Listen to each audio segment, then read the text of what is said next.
प्रभु, मैं हूँ यहाँ। प्रभु, मैं हूँ यहाँ। प्रभु, मैं हूँ यहाँ। मैं हूँ यहाँ।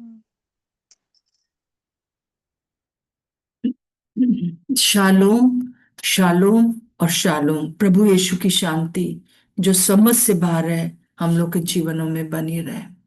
और ये शालोम, ये परमेश्वर का राज्य, ये स्वर्ग का राज्य जहाँ शालोम ही शालोम है, हम अपने अंदर और अपने पृथ्वी पर हमको लाने के लिए प्रभु ने नियुक्त कर रखा है। परमेश्वर का राज्य स्वर्ग में है और वही राज्य वो पृथ्वी पर लाना चाहता था।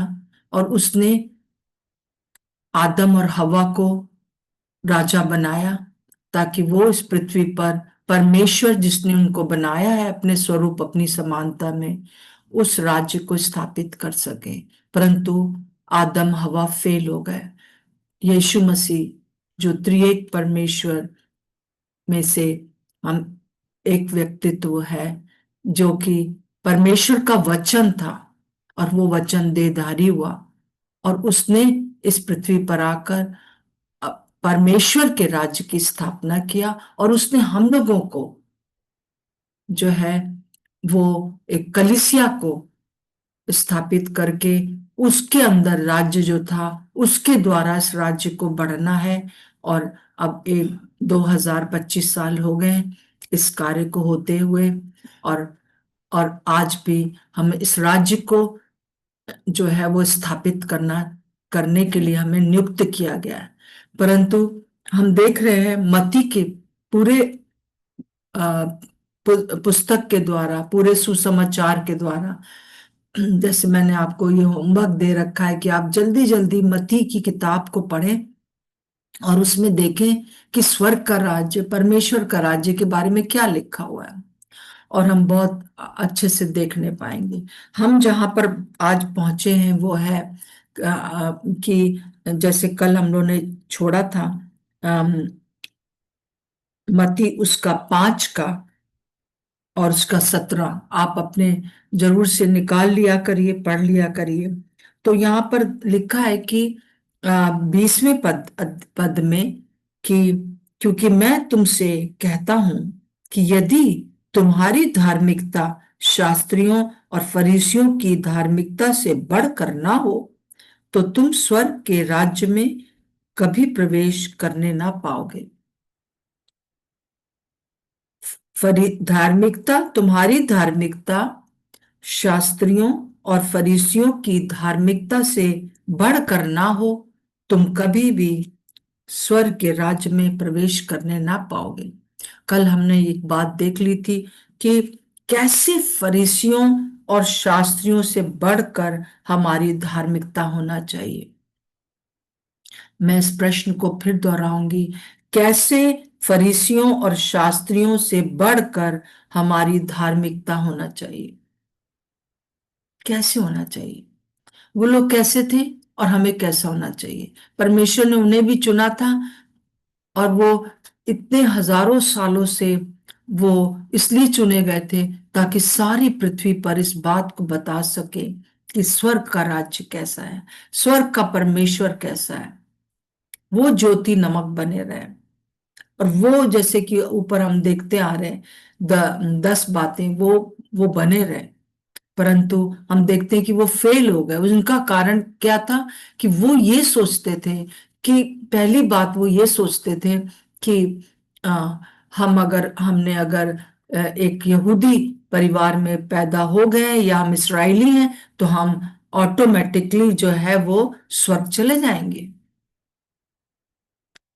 और परमेश्वर ने हमें बस चुना है पूरी दुनिया में स्वर्ग में ले जाने के लिए। ये उन लोग गलत सोचते थे। और सारा जो पुराने नियम का जो कॉन्सेप्ट था यीशु मसीह के बारे में, उसको वो नहीं समझते थे कि मसीहा आएगा और वो सारे जगत का उद्धार करेगा। वो नहीं समझते, वो सोचते थे बस हम चले जाएंगे, और हम जो है बस वो नियम कानून जो प्रभु ने दिए हैं परमेश्वर मूसा के द्वारा, बस उनको मानते रहे।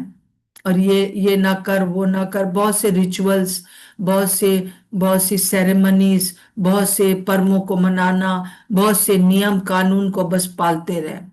और तो उनका जीवन में ऊपर से सब कुछ जो था वो चूना पुती हुई कबर के समान जो था, वो एकदम बिल्कुल पॉलिश था, परंतु अंदर से वो सड़ाहट थी, वो अंदर से पाखंडी थे। और इस पाखंड से उनको बाहर आना था। और दूसरी बात, उनको ये जानना बहुत जरूरी था कि जैसे कि हम लोग देखते हैं दूसरा कुरिन्थियों 5 का 21 में, जो पाप से अज्ञात था उसी को उसने हमारे लिए पाप ठहरा दिया, कि हम उसमें होकर परमेश्वर की धार्मिकता बन जाए। यीशु मसीह के लहू के ऊपर विश्वास करना जरूरी था। यही जो जो यूहन्ना बपतिस्मा देने वाला था, उसने कहा कि अब तुमको जानवरों का लहू नहीं बहाना पड़ेगा, जो रिचुअल्स तुम करते आए हो स्टॉप। अब जो है पूरी तरह से हमेशा के लिए, और एक बार ये देखो परमेश्वर का मेमना है जो जगत के पाप उठा ले जाएगा, उसका लहू बहाया जाएगा। परंतु वो लोग यीशु मसीह को मानने के चाहते नहीं थे। तो और आज तक नहीं चाहते हैं, इस्राएली लोग यीशु मसीह को नहीं मानते, वो अभी वेट कर रहे हैं। उसमें से बहुत से लोगों ने प्रभु को ग्रहण किया है, परंतु अभी भी जितने भी इस्राएली हैं वो यीशु मसीह के उस परमेश्वर के मेमने को नहीं मानते, उस लहू को नहीं मानते, उस वो अभी भी जानवरों का लहू बहा रहे, बस ऊपर ही ऊपर सारे रिचुअल्स कर रहे हैं, अंदर से कुछ नहीं, खोखला है। तो प्रभु यीशु मसीह यहाँ पर जो है वो मत्ती 5 में ये बता रहे हैं कि कैसे तुम फरीसियों की जो धार्मिकता है उससे तुम्हें बढ़ के कुछ करना है, कुछ सोचना है। और वो ये सोचना है कि मैं अपनी सामर्थ से, अपने प्रयत्न से, अपने कामों से मैं स्वर्ग के राज्य में प्रवेश नहीं कर पाऊंगा, नहीं कर पाऊंगी। मुझे प्रभु यीशु मसीह की के ऊपर विश्वास करना है, उसके लहू पर विश्वास करना है, और उसी के कारण उसका अनुग्रह ही है जो कि मुझे मुझे स्वर्ग पहुंचाएगा, विश्वास ही है जो कि मुझे स्वर्ग पहुंचाएगा। कई बार लोग इस बात को बहुत ऐसा समझते हैं कि बस इतना। जैसे एक बार मैं अपने एक रिश्तेदार को यीशु मसीह के बलिदान के बारे में और स्वर्ग में कैसे हम प्रवेश कर सकते बता रही थी। उन्होंने पूरा सुना और फिर मुझसे मुझे कहा, बस बस हम विश्वास कर लें। अरे नहीं, ऐसा कैसे हो सकता है, कुछ हमको भी तो करना पड़ेगा। मैंने कहा हाँ करना पड़ेगा, वो फरीसियों से बढ़कर विश्वास करना पड़ेगा। फरीसी भी यही सोचते थे, ये करो वो करो वो करो, ये करो वो ना करो, है ना। पर अंदर से वो 10 आज्ञाओं को भी अ, मतलब अंदर से नहीं कुछ हो पा रहा था। और इसमें हम देखते हैं आगे पूरा 7वें अध्याय तक, 5 6 7 अध्याय तक मत्ती के, कि प्रभु यीशु मसीह हर एक बात के लिए बता रहे हैं कि कैसे तुम्हारी धार्मिकता जो है वो फरीसियों से ऊपर होना चाहिए, उनका जो सोच विचार है। तो आज हम एक सोच सोच को और देख लेंगे, और वो सोच है अ, हम देखेंगे मत्ती उसका 5 का 21 से लेकर और 26 तक। कोई भी जो भी पढ़ सकते हैं, पढ़ दीजिए, अगर स्मिता है तो ठीक है, नहीं तो कोई और भी पढ़ सकता है। तुम सुन चुके हो कि पूर्व काल के लोगों से कहा गया था कि हत्या ना करना, और जो कोई हत्या करेगा वो कचहरी में दंड के योग्य होगा। परंतु मैं तुमसे ये कहता हूँ कि जो कोई अपने भाई पर क्रोध करेगा वो कचहरी में दंड के योग्य होगा, और जो कोई अपने भाई को निकम्मा कहेगा वो महासभा में दंड के योग्य होगा। और जो कोई कहे मर अरे मूर्ख, वो नरक की आग के दंड के योग्य होगा। इसलिए यदि तू अपनी भेंट वेदी पर लाए और वहां तू स्मरण करे कि तेरे भाई के मन में तेरे लिए कुछ क्रोध है, तो अपनी भेंट वहीं वेदी के सामने छोड़ दे और जाकर पहले अपने भाई से मेल मिलाप कर और तब आकर अपनी भेंट चढ़ा। जब तक तू अपने मुद्दई के साथ मार्ग ही में है, उससे झटपट मेल मिलाप कर ले। कहीं ऐसा ना हो कि मुद्दई तुझे हाकिम को सौंपे और हाकिम तुझे सिपाही को सौंप दे और तू बंदी गृह में डाल दिया जाए। मैं तुझसे सच कहता हूँ कि जब तक तू कौड़ी कौड़ी भर ना दे, तब तक वहां से छूटने ना जी हाँ, थैंक यू मैम। हम देखते हैं यहाँ पर कि जैसे कि हम मूसा के जो जो आज्ञाएं थी जो दी गई थी, उसमें था कि हत्या ना करना, और जो हत्या हत्या करता था उसको मार डाला जाता था, उसको दंड मिलता था सबके सामने। यीशु मसीह के आने से पहले तक यहूदी उसमें है ना। परंतु यहाँ पर प्रभु क्या कह रहे हैं कि जैसे तुमने कहा था कि हत्या ना करना, तो प्रभु ये कह रहे हैं कि ये ये जो है ये यहूदियों का वो है, इसराइलियों का है, फरीसियों का है कि भाई तुम जो हत्या करे और वो दंड पाएगा। परंतु मैं तुमसे कहता हूं कि जो क्रोध करता है, क्योंकि हत्या का कारण क्या है? क्रोध, नफरत, प्रतियोगिता, जलन, कड़वापन दूसरों के प्रति। हाँ, हत्या तो ऐसे मार देते खून हो गया, बस अब दंड होगा नहीं। प्रभु कह रहे हैं कि तुम्हारी धार्मिकता जो है वो क्या हो, ये तो आखिरी अ, आखिरी बात होती है। शुरू कहां से हुआ? कैन और हाबिल के बीच में ये कैन ने हत्या कैसे कर दी? वो सब उस समय जो था हत्या उसने कर दिया, पहला जो मर्डर हुआ। परंतु उसके पीछे क्या था? नफरत, घृणा, प्रतियोगिता, जलन। अरे इसके इसकी भेंट को कैसे परमेश्वर ने स्वीकार कर लिया? पर अंदर से जो कैन का जीवन था वो हाबिल की तरह नहीं था। वो जो था बुराई करने वाला था। उसको जो थी जलन थी, वो बेस्ट अपना चाहता था, अपनी महिमा चाहता था। पूरे परमेश्वर के राज्य में आजकल कलीसिया में यही प्रॉब्लम तो है कि हम अपने लिए सबसे उत्तम चाहते। हम चाहते हैं कि हमें ही सब कुछ मिले, हमारी वाह वाह हो। और आरंभ जब ये होता है तब ये क्रोध है। एंड जो होता है मतलब कि ये सब चीजों का जलन, ईर्ष्या का एंड जो होता है वो क्रोध आता है। और क्रोध में होकर कैन ने हाबिल को मार डाला। तो तो अब प्रभु हमसे कह रहा है कि कैसे तुम जो है फरीसियों से बढ़कर इसमें इसमें जो है तुम धार्मिकता पाओ। कैसे तुम्हें धर्मी होना होगा?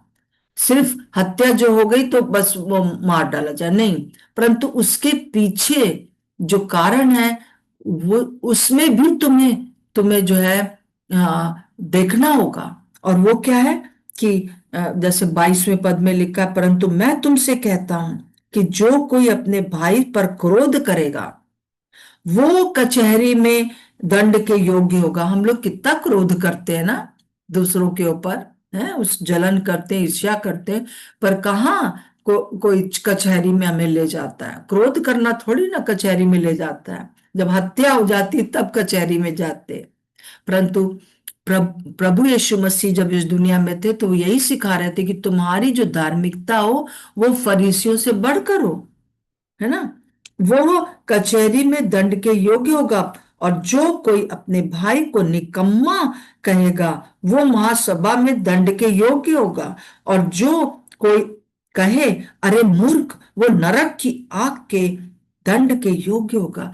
बहुत ही ज्यादा हम देखते हैं कि यीशु मसीह जो है वो इस बात को बता रहे हैं,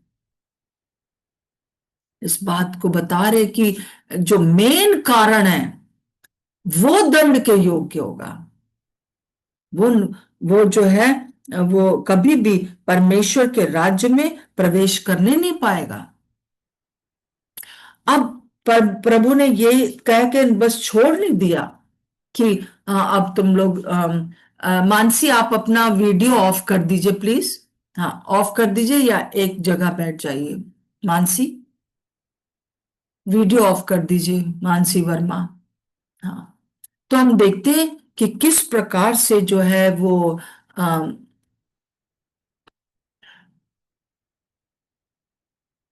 किस प्रकार से हम देखते हैं कि जो जो वो थे, फरीसी थे, वो बस हत्या को ही मान रहे थे, परंतु प्रभु कह रहा है कि हत्या से बढ़कर जो है क्रोध है। और क्रोध की का कारण है कि किस प्रकार से जो है वो आ, अम, किस प्रकार से जो है हम कहते हैं निकम्मा है, हम कहते हैं कि मूर्ख है, या ये सब चीजें जो बोलते हैं वो उसको जो है प्रभु कह रहे कि नहीं, ये आपको नहीं करना है। तो अब क्या है, अगर अगर हम ऐसे सोचने लगे तो हम रोज ही क्रोध करते, रोज ही नफरत में रहते, रोज ही किसी न किसी के साथ प्रतियोगिता में रहते, रोज ही हमारे जीवन में ये सब चीजें हो रही हैं। तो हम क्या करें? तो निवारण प्रभु बता रहे कि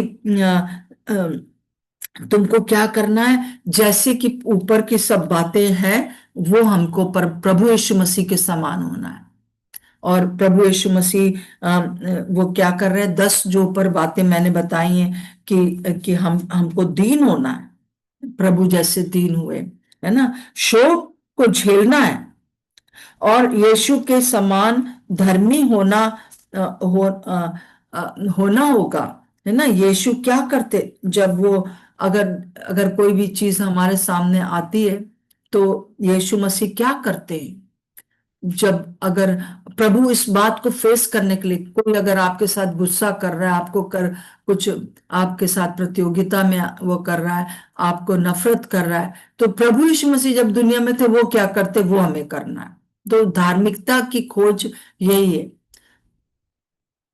फिर उसके बाद दयावंत होना है, दया करनी है, फिर शुद्ध होना है, मन का शुद्ध होना है, फिर मेल करने वाले, यीशु के समान स्वयं मेल करने वाले, मेल मिलाप को ढूंढना है, जैसे यीशु मसीह ने मेल मिलाप को ढूंढा ना, परमेश्वर से मेल कराया। मानसी प्लीज अपना वीडियो ऑफ कर दीजिए। मानसी, आप मेरी सुन रहे हैं? और हम देखते हैं कि मेल मिलाप हमको ढूंढना है, फिर उसके बाद नम्र होना है यीशु के समान, ताकि हम ये जो क्रोध करते हैं, जो हत्या कर देते हैं एक तरह से, वो नहीं करने पाए। बिना पाप के क्रूस को सहना होगा, और फिर सताव आएगा, है ना। हमको अच्छाई हम करेंगे तो हमें बुराई मिल रही है, उस अच्छाई के बदले हमको बुराई मिल रही है, इसको हमको हमको जो है सहन करना होगा। फिर नमक और ज्योति के समान हमको इन्फ्लुएंसर बनना होगा, हम प्रभाव डालने वाले होना होगा।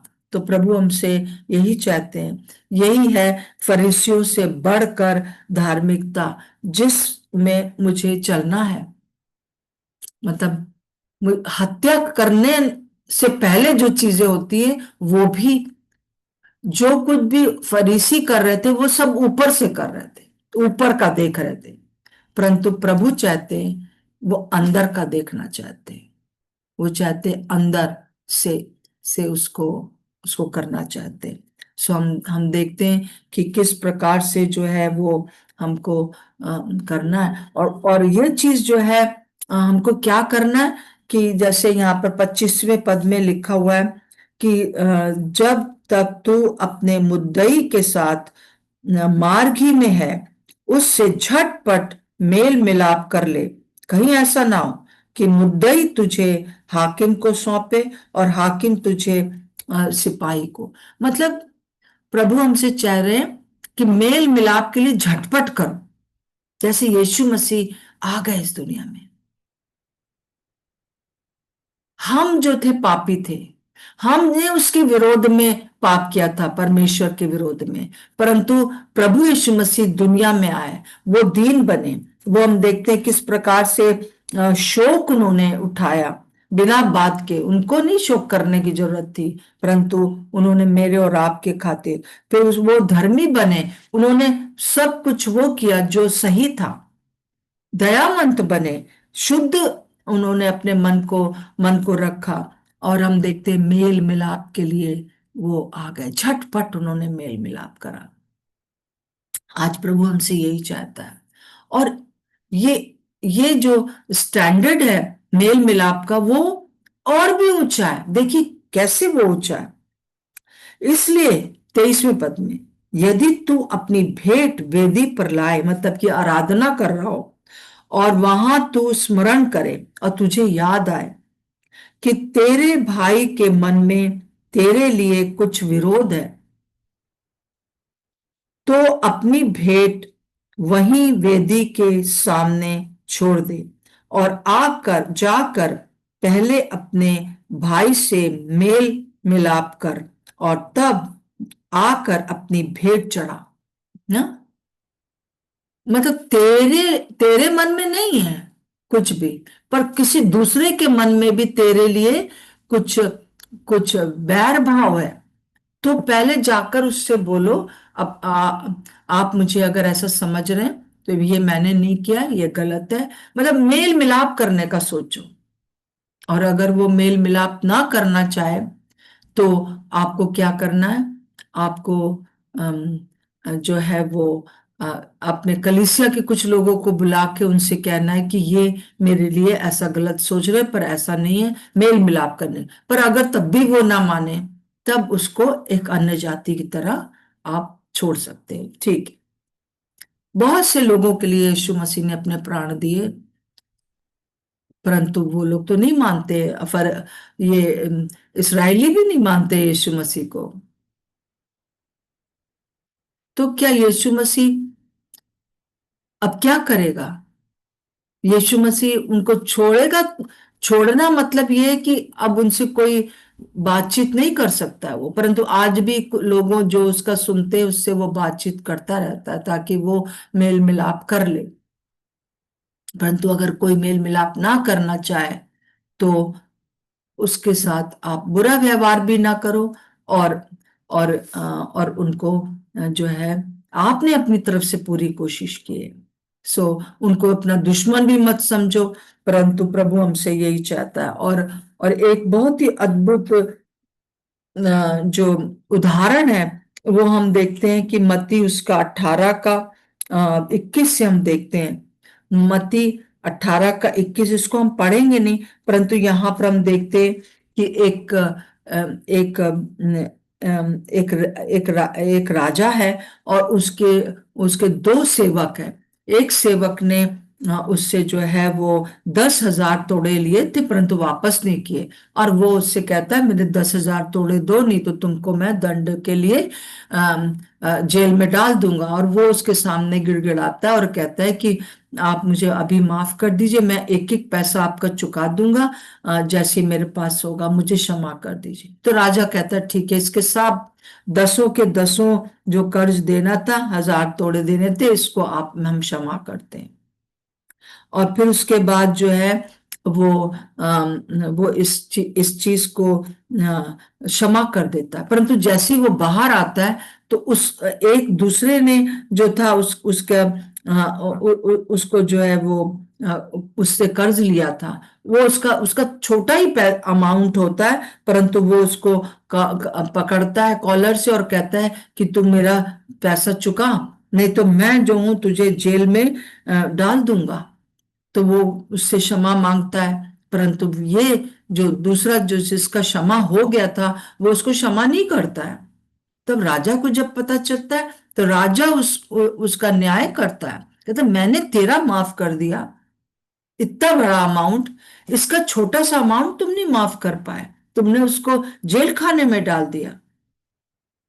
और और राजा उससे गुस्सा हो जाता है। तो अब ये जो दृष्टांत है प्रभु परमेश्वर बता रहे हैं, और आखिरी में क्या कह रहे हैं 35 में, 18 का 35 में कह रहे हैं, इस प्रकार यदि तुम में से हर एक अपने भाई को मन से क्षमा ना करेगा तो मेरा पिता जो स्वर्ग में है तुमसे भी वैसा ही करेगा।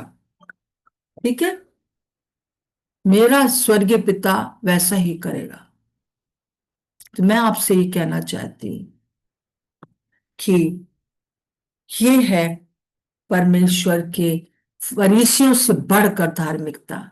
जो बुरा करते थे उनके साथ वो बुरा करते थे, जो हत्या करते थे उनको मार डाला जाता था, परंतु यहाँ प्रभु कह रहा है कि तुम उनके लिए कुछ सोचो भी नहीं, जैसे मैंने किया वैसे तुम भी करो, झटपट जाकर मेल करो।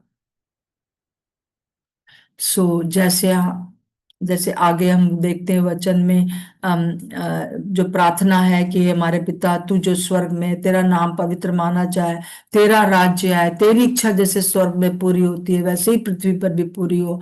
और प्रभु उससे कहता है कि जैसे हमने अपने अपराधियों को क्षमा किया तू भी हमारे अपराधों को क्षमा कर।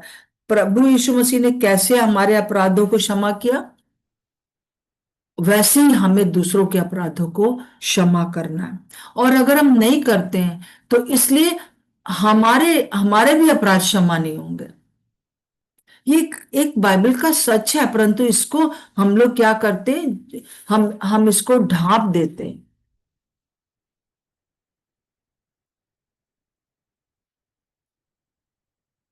तो प्रभु कह रहा है कि ये तुम लोग मानते हो कि ये पाप है, परंतु मैं, हत्या जो है पाप है, परंतु मैं ये कहता हूं कि इससे बढ़कर क्रोध है। सबसे पहले क्रोध है, तो क्रोध भी किसी से ना करो, मतलब किसी के लिए कोई भी अ, अपने मन में दुख मत रखो, मतलब कि बैर भाव मत रखो, कोई भी प्रकार से कंपटीशन मत रखो, कोई भी प्रकार से उसको उसके मन मतलब कि उसके लिए कोई भी बैर भाव ना रखो। और उससे एक डिग्री और बढ़कर कि अगर तुम जान जाओ कि किसी के मन में तुम्हारे लिए कुछ है तो जाके उससे मेल मिलाप कर लो, जैसे यीशु मसीह ने किया। हम हम बैरी थे परमेश्वर के, यीशु मसीह के, परंतु यीशु मसीह ने खुद इस दुनिया में आकर हमारे साथ झटपट मेल किया। उसने वो कर दिया कि हम अब पापों से छुटकारा पा जाए। मतलब एक अद्भुत बात है, परमेश्वर का जो यीशु मसीह का प्रेम है ना, वो बहुत मुश्किल है कि कोई कर सके, परंतु प्रभु हमसे कह रहा है कि अगर तुम्हारा फरीसियों से जो गुरु हैं, शास्त्री हैं, जो फरीसी हैं, जो वो तुम्हें सिखाते हैं, उनसे बढ़कर अगर तुम्हारी धार्मिकता नहीं है तो तुम स्वर्ग के राज्य में प्रवेश नहीं करने पाओगे। वो सिर्फ ऊपर ऊपर से बोलते हैं, और ऊपर ऊपर से जो किया, हत्या हुई तो हत्या, आंख के बदले आंख, कान के बदले मतलब हर एक चीज के नियम जो है उस पर चलते हैं। परंतु मैं तुमसे कहता हूं, अंदर से धर्मी बनो। आइए हम प्रार्थना करेंगे। आ, जया, क्या आप प्रार्थना करेंगे मेरे साथ, हमारे साथ? हाँ। प्रभु जी, हम आपका धन्यवाद करते हैं, यीशु मसीह के नाम से आते हैं पिता। धन्यवाद देते हैं परमेश्वर प्रभु कि आप जीवित पवित्र सामर्थी परमेश्वर है प्रभु। सारा आदर महिमा प्रभु हम आपको देते हैं प्रभु जी। और इस समय हम सब एक मन हो के परमेश्वर पिता हम प्रार्थना करते हैं परमेश्वर प्रभु जी कि जैसा परमेश्वर आपके वचन में लिखा है परमेश्वर प्रभु जी की सच में परमेश्वर जब हम वेदी पर आए परमेश्वर पिता, हम जब अपनी भेंट को लेकर आए परमेश्वर प्रभु जी, तो सच में परमेश्वर प्रभु जी हम स्मरण रखें परमेश्वर के हमारे मन में परमेश्वर किसी के भी प्रति प्रभु जी कोई भी बैर भाव है प्रभु जी, आज की सुबह परमेश्वर प्रभु जी हम सब परमेश्वर प्रभु जी अपने आप को आपके अधीन करते हैं प्रभु जी। और हर उस व्यक्ति को प्रभु जी जिसके लिए हमारे मन में क्रोध है, जिसके लिए हमारे मन में क्षमाहीनता है प्रभु जी, आज हम प्रार्थना करते हैं परमेश्वर प्रभु जी के हर एक व्यक्ति के लिए प्रभु हम उनको क्षमा कर सके परमेश्वर पिता, क्योंकि हम किसी का रखेंगे तो प्रभु हमारा भी रखा जाएगा प्यारे प्रभु जी। हम प्रार्थना करते हैं प्रभु आपने ये सिखाया है प्रभु जी कि हमें क्षमा करना है, और जैसे हमारा स्वर्गीय पिता क्षमा करता है प्रभु ऐसे हमें क्षमा करना है परमेश्वर पिता। हम विनती करते हैं परमेश्वर प्रभु जी की वो बातें प्रभु जी जो चोट पहुंचाती हैं, जो दूसरों की परमेश्वर हमें अच्छी नहीं लगती प्रभु जी, वो बातें हमारे जीवन से दूर हो जाए परमेश्वर पिता। और सच में परमेश्वर प्रभु जैसा आपने क्षमा किया है परमेश्वर प्रभु जी, वैसा हम क्षमा करने वाले बन जाए परमेश्वर पिता। हम आपसे विनती करते हैं प्रभु जी कि हमें अनुग्रह दीजिए परमेश्वर पिता कि हम मसीह में होके ये सब करने पाए परमेश्वर पिता। प्रभु हमारे लिए कई बार कठिन हो जाता है प्रभु जी, लेकिन हम जानते हैं परमेश्वर पिता कि हम आप में होके ये कर सकते हैं परमेश्वर प्रभु जी। और हम प्रार्थना करते हैं परमेश्वर प्रभु जी की सच में परमेश्वर पिता आपने हमसे चाहा परमेश्वर प्रभु जी, क्योंकि सच में परमेश्वर आप जानते हैं कि मनुष्य कर सकता है प्यारे परमेश्वर प्रभु जी, हम कर सकते हैं परमेश्वर पिता। और ये आपका सिर्फ अनुग्रह है परमेश्वर पिता की होने दे परमेश्वर प्रभु जी कि परमेश्वर हम किसी के भी अपराध को अपने अंदर घाव ना बनने दे परमेश्वर प्रभु जी, अपने अंदर बांस ना बनने दे परमेश्वर प्रभु जी, सड़ाहट ना उत्पन्न होने दे परमेश्वर पिता। लेकिन हम उन सब बातों से निकल के हम मसीह के स्वभाव में आके मसीह के चरित्र में आके प्रभु जी हम क्षमा करने वाले बने परमेश्वर पिता। और पिता हम आपका धन्यवाद करते हैं इस बात के लिए प्यारे परमेश्वर प्रभु जी, और धन्यवाद के साथ ही प्रार्थना यीशु मसीह के नाम से मांगते हैं, आमीन। आमीन। प्रभु यीशु मसीह, आपने जो अद्भुत प्रेम हमारे साथ किया, अद्भुत रीति से पिता परमेश्वर हमारे साथ मेल मिलाप कर लिया। हम तो दंड के योग्य थे, परंतु आपने उस दंड से हमें बचा लिया, सारे कर्जे को क्षमा कर दिया और अपने सेवक के समान। प्रभु, जो कि बहुत था और श्रापों का एक बोझ हमारे पर लदा हुआ था, परंतु आपने स्वयं आकर हमने जो आपके विरोध में किया उसके लिए आपने हमें क्षमा कर दिया। और इसलिए जब इस दुनिया में आप थे तो आपकी जो आराधना थी वो ग्रहण योग्य थी प्रभु, मनुष्य, पूरे मनुष्य होने के कारण। और प्रभु, वही हम भी चाहते हैं प्रभु, फरीसियों की या पाखंडियों की कोई भी चीज हम नहीं चाहते प्रभु। हमारी हमारी जो धार्मिकता हो वो सचमुच में इन सब से ऊंचे पर हो प्रभु जी। हम किसी को मूर्ख भी ना कहने पाए, निकम्मा भी ना कहने पाए, नफरत ना करने पाए प्रभु जी।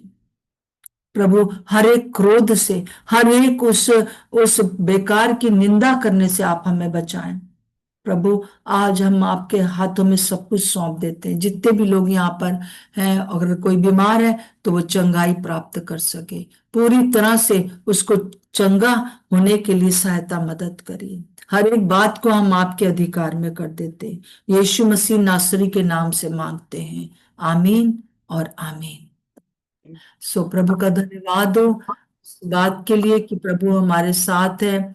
और मैं विश्वास करती हूँ कि आप जैसा स्टैंडर्ड प्रभु चाहता है उसको आप समझ पाओगे कि स्वर्ग का राज्य कैसा है। सो मैं विश्वास करती हूँ आने वाले दिनों में हम आगे बढ़ेंगे। और आज फ्राइडे है, कल सैटरडे है, तो कल हम लोग सुबह नहीं मिलेंगे, पर जैसा कि मालूम है आपको कि हम दोपहर में 2 बजे मिलते हैं, और उससे पहले हम 1:30 बजे हम कुछ प्रभु के गाने लगा देते हैं, ताकि जो कोई भी आकर पहले से अपने घर में लगाना चाहे, और जो लोग अन्य भाषा में प्रार्थना करते हैं वो अन्य भाषा में प्रार्थना करें उस समय, ताकि जो है वचन जब प्रचार हो तो हर एक चीज प्रभु के कंट्रोल में हो सके। तो मैं विश्वास करती हूँ कि कल हम 1:30 बजे अपने अपने डिवाइसेस को खोल लेंगे ताकि हम उन बातों को देख सकेंगे। तो प्रार्थना करते रहें, जो सताव है, जो सब बातें हैं, वो हमें प्रभु उससे सब बचा के रखे, ताकि ये वचन जो है वो फैलता जाए। सो सबको जय मसीह की।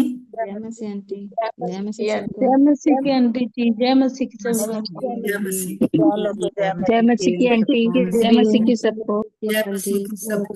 जय मसीह की सबको जय जय मसीह मसीह की की। सिस्टर, सबको जय मसीह। जय मसीह की। शालोम, शालोम और शालोम।